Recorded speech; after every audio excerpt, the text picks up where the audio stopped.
ba you healing by ella page ma ပြန်လဲကြိုဆိုလိုက်ပါတယ်ဒီနေ့ ella reading လေးတစ်ခုလုပ်ပေးချင်ပါတယ်အဲ့ဒါကတော့ဒီ Libra သမားလေးတွေအတွက်စက်တင်ဘာ23နဲ့အောက်တိုဘာ22အတွင်းမှာမွေးတဲ့ Libra သမားလေးတွေအတွက် Happy birthday reading လေးဖြစ်ပါတယ်အဲ့တော့ Libra သမားလေးတွေဒီ reading လေးဟာဆိုရင်မိမိတို့ဒီစက်တင်ဘာ23ကနေအောက်တိုဘာ22အတွင်းမှာမွေးတဲ့သူမိမိတို့အတွက် Libra သမားလေးအတွက် reading လေးဖြစ်ပါတယ်အဲ့တော့ guided message အနေနဲ့ကြည့်ရအောင်အဲ့တော့မိမိတို့ရဲ့အဆောင်ရှောက်တွေเนาะ Libra သမားလေးမှာမိမိတို့အဆောင်ရှောက်နေတဲ့အဆောင်ရှောက်အကောင်းတွေရှိပါတယ်ဒါကြောင့်မို့ဒီအဆောင်ရှောက်တွေကိုဒီမွေးလာကနေစလို့မိမိရဲ့မွေးလာကနေစလို့မို့မိမိတဲ့အဆောင်ရှောက်တွေရဲ့เนาะလက်ညွန်မှုတွေကိုခံယူပါသူတို့ရဲ့လက်ညွန်ပြသမှုအတိုင်းကိုမြင်အောင်ကြားအောင်တွေ့အောင်နေထိုင်မှာပြုမှုပါနောက်တစ်ခါကျတော့သူတို့ ਨੇ ကိုယ့်ရဲ့ဆောင်းရှောက်ပုံကိုယ်တွေ ਨੇ ဘာလုပ်ပါလဲဆိုရင်ဆက်သွယ်ပါနောက်တစ်ခါကျတော့မိမိเนาะဒီမွေးလာမှာစာ၍မိမိလှုပ်ချင်သောအရာမိမိချစ်ခင်မြတ်တို့တန်မိုးထားတဲ့အရာတွေအပေါ်မှာတစ္ဆာရှိပါတကယ်ကိုအဲ့ဒီအရာတွေအပေါ်မှာတေးတေးချာချာဘယ်လိုပြောမလဲတန်မိုးထားပါအဲ့တော့တချို့သူတွေအတွက်ကကိုယ့်ရဲ့လုပ်ငန်းဆောင်တာဖြစ်လိမ့်မယ်တချို့သူတွေအတွက်ကကိုယ်တန်မိုးထားတဲ့အရာတွေအပေါ်မှာတချို့သူတွေကကိုယ့်ရဲ့လုပ်ငန်းချို့သူတွေကကိုယ့်ရဲ့စံတန်မိုးထားမှုတွေစံတန်မိုးတွေနောက်တစ်ခုကကျတော့တချို့သူတွေအတွက်ကကြတော့เนาะကိုယ့်ရဲ့ခံယူထားတဲ့အရာတွေနဲ့ပတ်သက်တာမျိုးတွေဖြစ်ကောင်းဖြစ်ပါလိမ့်မယ်အဲ့တော့ဒါကြောင့်မို့ကိုခံယူထားတဲ့အရာတွေကိုချစ်ခင်မြတ်နိုးတဲ့အရာတွေအပေါ်မှာမလုပ်ပါလဲဆိုရင်အမြဲတမ်းသစ္စာရှိပါအဲ့တော့ကဲခေါ် Libra သမားလေးတွေအတွက်ကိုကြည့်ရအောင် Libra သမားလေးတွေအခုလက်ရှိမှာမိမိတို့တချို့ကိစ္စရဲ့ကလေးနဲ့ပတ်သက်ပြီးတော့မှเนาะကိုရှောက်လန်းရမယ့်အရာလေးတွေကိုသွားနေရမယ့်အရာလေးတွေအပေါ်မှာတချို့ခက်ခဲကြံ့ကြာမှုလေးတွေကိစ္စရက်ကလေးတွေရှိကောင်းရှိနေလိမ့်မယ်ကိုတယောက်တည်းကြော်လွားနေရတာမျိုးဖြစ်ကောင်းဖြစ်နေလိမ့်မယ်ဒါပေမဲ့လည်းအရင်ကြီးစိတ်ပူစရာတော့မလိုဘူးအဲ့ဒီအခက်အခဲတွေကကိုယ့်ရဲ့ဘဝအတွက်သင်ခန်းစာနဲ့ကောင်းသောအရာတွေဖြစ်လာဖို့အလားအလာတွေရှိနေပါတယ်အရင်ကြီးစိုးရင်စရာမရှိနေပါဘူးအဲ့တော့အလောက်ကင်နဲ့ကြည့်ရအောင်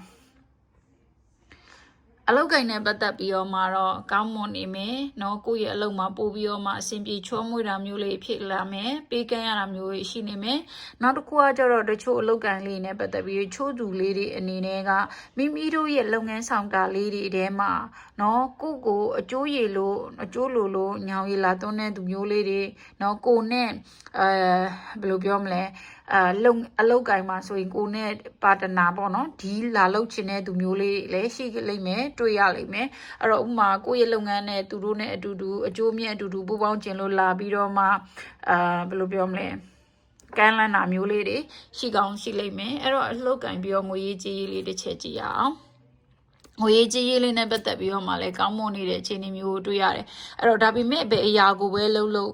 เนาะကိုလှုပ်တဲ့အရာတိုင်းဒီကိုပြန်ပြီးတော့မှပဲကိုစီကိုပြန်ရောက်လာတာဖြစ်တဲ့အတွက်ကိုပြန်ရိတ်သိမ်းရတာပဲဖြစ်တဲ့အတွက်ဘယ်အလုပ်ကိုပဲလှုပ်လို့ငွေကြေးနဲ့ပတ်သက်ပြီးတော့မှတမတ်ကြပါတချို့လူလေးတွေအတွက်ကငွေကြေးနဲ့ပတ်သက်ပြီးတော့မှတချို့ဆုံးဖြတ်ချက်ချရတဲ့ကိစ္စရပ်တွေစီရင်ဆောင်ရတဲ့ကိစ္စရပ်ကလေးတွေရှိတယ်အဲ့တော့တချို့သူတွေကငွေကြေးနဲ့ပတ်သက်ပြီးစာချုပ်စာတမ်းစာရွက်ကိစ္စရပ်တွေလုပ်ရတာမျိုးတွေရှိကောင်းရှိလိမ့်မယ်တချို့သူတွေကကြတော့เนาะယုံရောက်ခက်ရောက်เนาะရှေ့နေရှေ့ရက်တွေနဲ့တွေ့ပြီးတော့မှမိမိတို့ဒီငွေကြေးနဲ့ပတ်သက်တဲ့ကိစ္စရက်ကလေးတွေဖြည့်ရှင်းဆောင်ရွက်ရတာလေးရှိကောင်းရှိလိမ့်မယ်ဒါပေမဲ့လည်းဒါကောင်းမွန်တဲ့အလားလာပါဖြည့်ရှင်းဆောင်ရွက်ရတယ်ဆိုရင်လည်းအဆင်ပြေချောမွေ့နိုင်တယ်ဒါပေမဲ့လည်းဘာပဲလုပ်ငွေကြေးနဲ့ပတ်သက်ပြီးတော့မှလုပ်တော့မယ်ဟဲ့ဆိုရင်เนาะပါဇက်သူများနဲ့ဒီမှာလဲကိုယ်ကိုလာပြီးတော့မှကမ်းလှမ်းမဲ့လုပ်ငန်းဆောင်တာတွေတွေ့နေရဖြစ်တဲ့အတွက်သူများနဲ့ပါဇက်ကလေးစိုက်ပြီးတော့မှပဲပါဇက်ကလေးနဲ့ပြောတာမျိုးမဟုတ်ပဲနဲ့ကိုနဲ့အလုပ်တူတွဲလုပ်မဲ့သူတွေနဲ့ဟိုစာရက်စာတမ်းဂရီကဝတ်တွေနဲ့တေချာလုပ်ဖို့လိုအပ်ပါတယ်ငွေရေးကြီးကိစ္စရက်တွေပါလာပြီဆိုရင်တဲ့အဲ့တော့မိသားစုရင်းနဲ့ပတ်သက်ပြီးတော့မှကြည့်ရအောင်371အဲ့တော့မိသားစုရင်းနဲ့ပတ်သက်ပြီးမှတချို့သူလေးတွေဝေးကွာနေရတဲ့သူလေးအနေနဲ့မိသားစုနဲ့ပတ်သက်ပြီးတော့မှပြန်လဲစုံစည်းရတာမျိုးเนาะချို့သူလေးအနေနဲ့ကတော့ ပြန်လဲစုံစည်းရမျိုးဆိုတာတဲ့ပေါ့နော်တချို့ကိုမျော်မှန်းထားသလိုမျိုးမိသားစုရဲ့နဲ့ကိစ္စရဲ့နဲ့ပတ်သက်ပြီးတော့မှတော့အစဉ်ပြေမဲ့အခြေအနေမျိုးကိုလည်းတွေ့ရတယ်ချို့သူလေးတွေကတော့ပြန်စုံစည်းရမဲ့နော်တချို့သူတွေကမိသားစုနဲ့ပြန်စုံစည်းရမယ့်ကိစ္စတွေကိုစောင့်ဆိုင်နေရတာမျိုးလေးကြုံရတတ်တယ်။ချို့သူတွေကတော့အဝေးကိုထွက်ခွာသွားရတဲ့ပုံစံမျိုးလေးတွေတွေ့ရတတ်တယ်မိသားစုနဲ့ဒါပေမဲ့လည်းမိသားစုနဲ့လည်းအဆင်ပြေချောမွေ့နေမယ့်အခြေအနေမျိုးကိုတွေ့ရတယ်။အဲ့တော့ကျမ်းမာရေးအရာကြည့်ရအောင်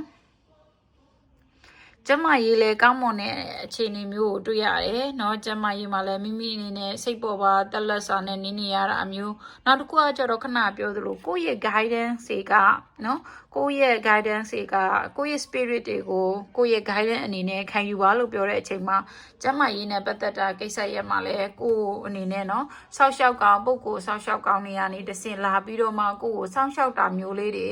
เนาะဒီမှာမြင်ရတယ်အဲ့လိုမျိုးလေးခံစားရတယ်နောက်တစ်ခုကကျတော့တချို့သူလေးအနေနဲ့เนาะကျမကြီးမကောင်းနေဘူးဆိုရင်တောင်မှလည်းအနာနဲ့ဆေးတွေ့သွားတဲ့သူမျိုးလေးတွေလည်းရှိနေမယ်တွေ့ရမယ်နောက်တစ်ခါကျဒီမွေးလာကနေစပြီးတော့မှမိမိတို့အနေနဲ့ဘာတွေကိုเนาะlanding လုပ်ရမလဲအဲ့တော့ချုပ်ကိစ္စရက်ကလေးမှာဒီမွေးလာနေစပြီးတော့မှခက်ခဲလေးတွေကို overcome လုပ်နိုင်မယ်เนาะကိုကြံ့ကြာနေတဲ့အရာလေးနဲ့ပတ်သက်ပြီးတော့မှ overcome လုပ်နိုင်မယ်เนาะအဆင်ပြေနိုင်မယ်เนาะတွေ့ရတယ်အဲ့တော့ကြံ့ကြာနေတဲ့ကိစ္စရက်ကလေးနဲ့ပတ်သက်တာပဲဆိုတဲ့အခါမျိုးမှာเนาะကိုအနေနဲ့ကိုဘယ်လိုမျိုးဒီကိစ္စရက်တကူဖြည့်ရှင်းခဲ့လေကိုဘယ်လိုမျိုးဒီပြဿနာရက်ကလေးတွေဒီအခြေအနေပေါ့တော့ချို့သူတွေကပြဿနာရက်တွေရှိမယ်ချို့သူတွေကအခြေအနေလေးရှိမယ်အဲ့ဒီလိုမျိုးအခြေအနေလေးနဲ့ပတ်သက်ပြီးတော့မမီတို့ဘယ်လိုကြော်လွားခဲ့လဲအဲ့ဒါလေးတွေကိုလည်းကိုယ့်အနေနဲ့အမြဲတမ်းသင်ခန်းစာယူဖို့လိုအပ်တယ်အဲ့တော့ကောင်းတဲ့အရာတွေမှာဒီဖြစ်ခဲ့တဲ့ကိစ္စရက်တွေမှာပေါ့နော်ကို overcome လုပ်ခဲ့တဲ့အရာတွေကိုကြော်လွားခဲ့တဲ့အရာတွေပေါ်မှာဖယ်အချက်ကလေးတွေကတော့ကောင်းမွန်တယ်ဖယ်အချက်ကလေးတွေကတော့မကောင်းမွန်ဘူးဒါမျိုးလေးနဲ့ပတ်သက်ပြီးတော့မှသင်ခန်းစာယူရမယ်ဟာလေးတွေလည်းတွေ့ရတယ်အဲ့တော့ဘာပဲဖြစ်ဖြစ်တော့เนาะဒီမှာကိုဒီလထဲမှာကိုလောက်ရမယ်เนาะဒီမွေးလမ်းမှာစကိုကြော်လွှားရမယ့်အရာကိုရင်ဆိုင်မဲ့အရာလေးတွေဒီမှာလဲကိုခနေနဲ့เนาะချိုးပြဿနာရဲ့လေးတွေဘာလုပ်နေလဲဆိုတော့တွေ့နေရတယ်ဆိုတာမျိုးကလည်းဒီမှာလာပေါ်နေရဆိုတော့ overcome ဖြစ်နိုင်တယ်အောင်မြင်နိုင်တယ်အရင်ကြီးစိတ်ပူစရာမလိုဘူးအဲ့တော့ဘာပဲပြောเนาะတပြိုင်တည်းထက်မှာတချို့အလုပ်လေးရှိတယ်ကိစ္စရက်ကလေးတွေကြော်လာပြီဆိုကိုယ်အဆောင်ရှောက်နေတဲ့အဆောင်ရှောက်လေးမှာတော့ပြီးတော့မှသူတို့တတိယပါသူတို့နဲ့ connection လုပ်ပါသူတို့ရှိရနေလေအကြံဉာဏ်တွေရယူပါပေါ့နော်အဲ့ကနေတစင်ကိုတည်ဆောင်သွားရမယ့်အရာလေးတွေဗာလေးတွေရှိမယ်ထူးစောပန်တကယ်အဲ့တော့ထူးစောပန်တကယ်လို့မျိုးနော်ကိုနောက်ဆောက်ဒီမွေးလာကနေစပြီးတော့မှနောက်မွေးလာအထိမရောက်ခင်ထိမိမိအနေနဲ့ကိုတည်ဆောင်သွားမယ့်အရာလေးတွေကတစ်ခါတလေကြာရင်လည်းကိုစီကိုအခွင့်အရေးရက်တွေနေရက်တွေပေါ်လာတတ်တယ်ရောက်လာတတ်တယ်အဲ့ဒီခါကြာရင်နော်ကိုဘယ်လိုမျိုးဒီပေါ်လာတဲ့အခွင့်အရေးတွေเนาะကိုစီမှာဖြစ်နေကြုံတွေ့နေရတဲ့ situation တွေကိုကိုဘယ်လို handle ကောင်းကောင်းလုပ်မလဲဘယ်လိုမျိုးကိုကင်တွယ်ဖြေရှင်းမလဲဒါပေမဲ့လည်းခဏပြောသလိုဒီမှာเนาะ Libra သမားဖြစ်တဲ့အတွက် Libra မှာလည်းဒီမှာ Libra ကက်ကလေးလာကြတယ်ဆိုတော့ဒါလည်းဟိုဖြစ်တယ်ဒီမှာလည်းဟန်ချက်ညီဖို့အတွက်ကိုเนาะ Libra သမားလေးတွေအတွက်ဟန်ချက်ညီဖို့အတွက်ကိုလည်းသူကเนาะဟန်ချက်ညီပဲအချိန်ပဲဖြစ်ဖြစ်ဟန်ချက်ညီအချိန်လုံးဟန်ချက်ညီမှုကိုမလုပ်ဖို့လဲဆိုတော့ခါကြတော့ခိကိုရင်တည်ဆောင်သွားဖို့အရင်အရေးကြီးပါတယ်တဲ့အဲ့တော့ကိုယ့်ရဲ့ spirit guidance တွေကကိုယ်ဘာပြောချင်တယ်လဲ2 so 1ဒီမှာ2 so 1ကြာတယ်2စေးတွေကြာတယ်2ကြာတယ်ဒီမှာလည်း2ကြာတယ်ဒီမှာလည်း2ကြာတယ်ဆိုတော့ကိုယ့်ရဲ့ spirit တွေကဘာပြောနေလဲဆိုတော့ခါကြတော့ဘယ်အရာကိုပဲလုပ်လို့เนาะဒီမှာကိုယ့်ရဲ့เนาะဒါကကိုယ့်ရဲ့ spirit share ဒါကိုပေးတဲ့ message ဒါတော့ guidance ပေါ့လေဆိုတော့advice ပေါ့เนาะ advice ဟိုကတော့ message advice ကကြတော့ဘာပြောနေလဲဆိုတဲ့အခါကျတော့အကြံဉာဏ်တွေကဘာပြောနေလဲဆိုတဲ့အခါကျတော့ဘယ်အရာကိုပဲလုပ်လို့မိမိလုပ်တော့မယ်လို့ဖြစ်တဲ့အခါကျရင်စိတ်ပိုင်းဖြတ်စွာနဲ့ရဲရဲရင်ရင်ဆုံးဖြတ်ချက်ချဖို့လိုအပ်တယ်เนาะဆုံးဖြတ်တဲ့ချက်တွေချအရာမှမတွန်းဆုံးနဲ့ပြီးတော့ကိုယ့်အနေနဲ့နောက်ထပ်သင်ယူရမယ့်အရာတွေ landing လုပ်ရမယ့်အရာတွေเนาะ explore လုပ်ရမယ့်အရာတွေရှိတယ်ဆိုရင် keep going ဆက်ပြီးတော့မှသင်ယူပါ အဲ့တော့အသက်အရွယ်အပိုင်းခြားမှာမဟုတ်ဘူးငါတော့အသက်ကြီးသွားပြီငါတော့အသက်ငယ်တယ်ဆိုတဲ့ပုံစံမျိုးနဲ့တော့မဟုတ်ဘူးတဲ့နော်ဘယ်အသက်အရွယ်ပဲဖြစ်ဖြစ်ကိုတင်ယူရမယ့်အရာတွေနောက်ကိုဒီဇိုင်းမဲ့တင်ယူပါပြီးတော့ရင်ဒီမှာလဲဆက်ပြီးတော့ဖြစ်ကိုလှုပ်တဲ့အရာတွေအပေါ်မှာကိုချစ်မြတ်လို့လှုပ်နေတဲ့အရာတွေအပေါ်မှာအမြဲသစ္စာရှိပါအမြဲတမ်းတန်ဖိုးထားပါနော်ဘယ်တော့မှအဲ့အရာပေါ်မှာသစ္စာမဖောက်မိပါစေနဲ့သစ္စာမဖောက်မိပါစေနဲ့ဆိုတာဥပမာကိုလုပ်ငန်းတစ်ခုလုပ်တယ်နော်ကိုတန်ဖိုးထားသလိုမျိုးကိုရဲ့နော်ကိုရဲ့ person အဲ့တော့ခုနကစကားလေးပြတ်သွားတယ်ပေါ့နော်အဲ့တော့ကိုတန်ဖိုးထားသလိုမျိုးကိုရဲ့ person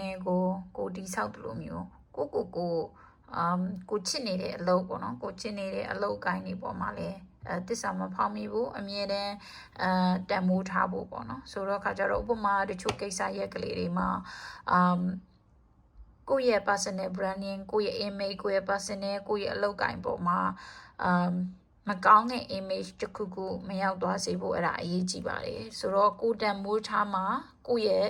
ရဲ့ကိုချစ်မြတ်နိုးတဲ့အရာတွေကတန်မိုးမြင့်ပါလေเนาะဆိုတော့မိမိကိုယ်တိုင်ကဒါလေးပို့ပြီးတော့မှတန်မိုးထားနိုင်ပါစေဒါမှသူများတွေကမြင်ပြီးတော့မှကိုယ့်ရဲ့တန်မိုးထားတဲ့အရာတွေကပို့ပြီးတော့မှတန်ဖိုးမြင့်လာမှာပါရှင်ဆိုတော့အားလုံးကိုကျေးဇူးတင်ပါတယ်